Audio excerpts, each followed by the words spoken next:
täällä minä nyt oon ensimmäistä päivää telakalla töissä super onnellisena. Me pitää ehkä vähän esitellä tätä projektia, mihin minä pääsin mukaan.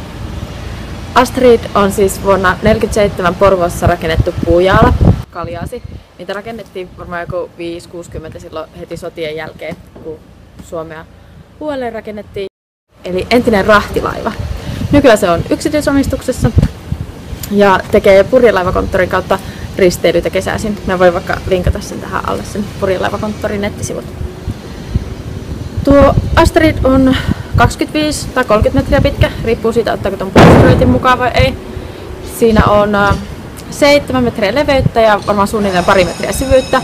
Ja purjepinta-alakin on yli 304 metriä. Kesäisin risteillään tuossa Suomenlahdella, pääasiassa Helsingin ympäristössä, mutta esimerkiksi ensi kesänä ollaan menossa tuonne Tall Ships Racingin.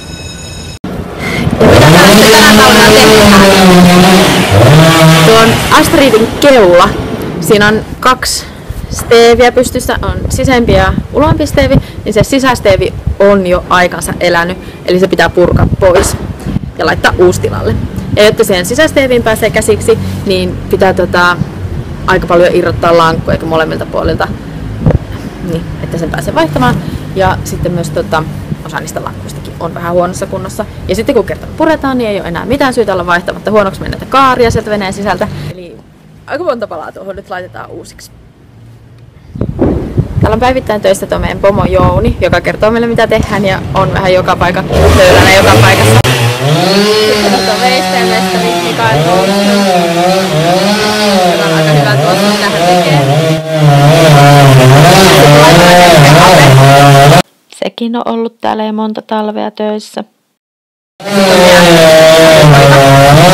Minä olin täällä viime talvena työharjoittelussa ja valmistuin nyt puusepäksi.